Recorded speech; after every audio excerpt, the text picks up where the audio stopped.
What is centralization? Well, centralization refers to the process in which activities involving planning and decision making within an organization are centralized to the specific leader or location.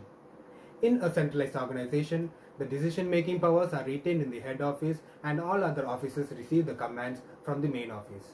The executives and specialists who make critical decisions are based in the head office.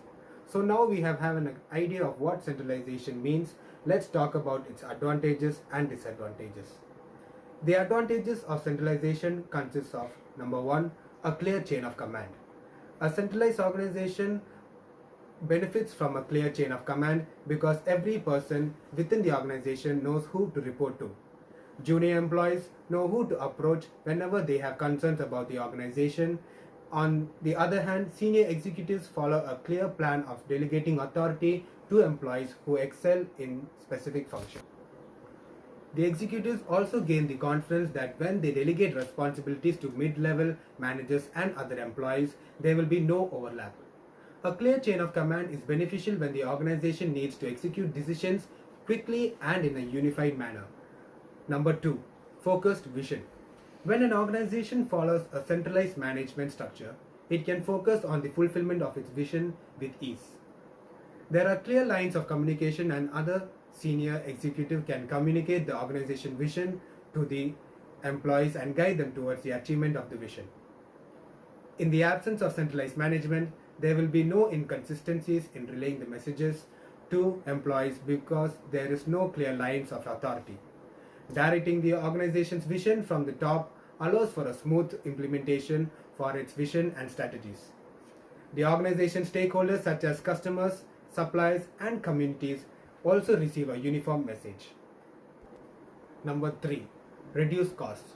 A centralized organization adheres to the standard procedures and methods that guide the organization, which helps reduce office and administrative costs. The main decision makers are housed at the company's head office or headquarters, and therefore there is no need for deploying departments and equipment to other branches.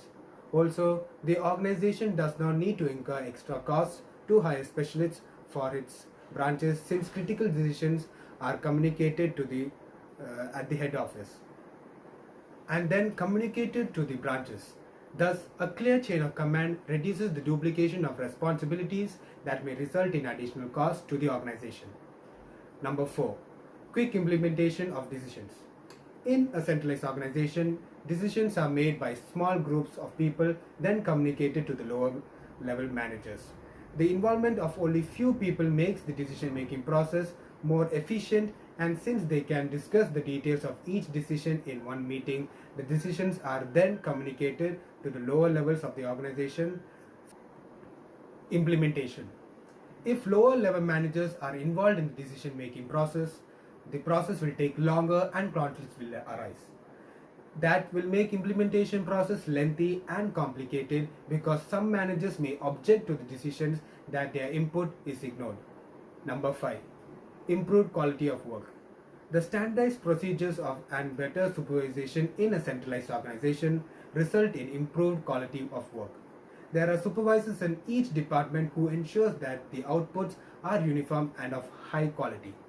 The use of advanced equipment reduces the potential wastages from manual work and also helps guarantee high quality of work. Standardization of work also reduces the replication of tasks that may result in high labor costs. Now that we have seen the advantages of centralization, let's look into its disadvantages. Number 1, bureaucratic leadership. Centralized management resembles a dictatorial form of leadership where employees are expected to deliver results according to what the top executives assign them.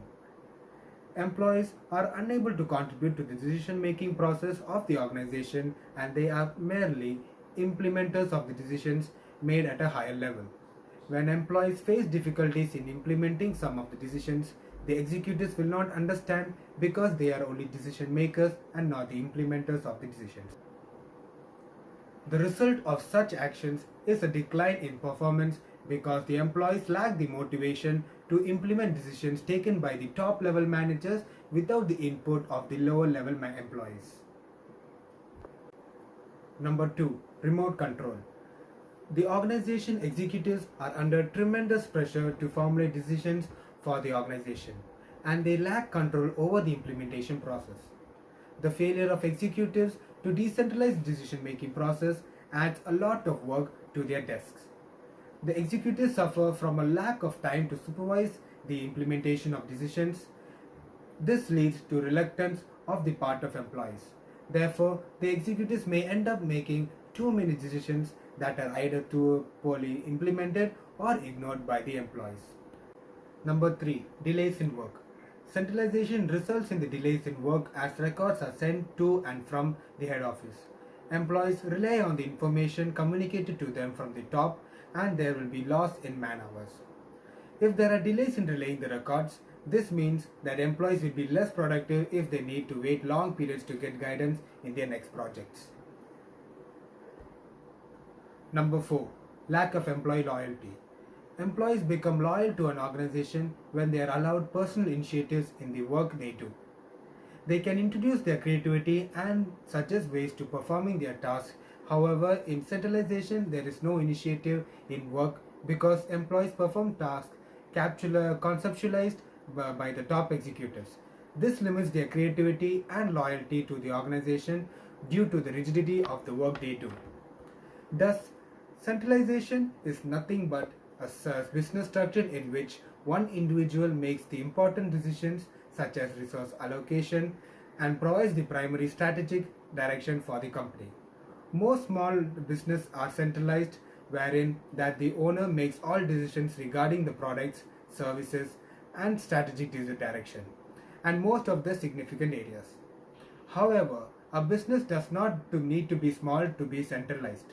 Apple is the best example for business within a centralized management structure. With Apple, much of the decision-making responsibility lies with the Chief Executive Officer CEO Tim Cook, who assumed the leadership role within Apple following the death of Steve Jobs. Apple long has been viewed as an organization that maintains high level of centralized control over the company's strategic initiatives, such as product development, markets to operate in, and company acquisitions. Many businesses rapidly change in technological environments have a centralized form of management structure. The decisions made by the lower level management are limited in a centralized environment. Thank you, viewers. Hope you have all gained a basic knowledge of centralization. See you soon on the next video.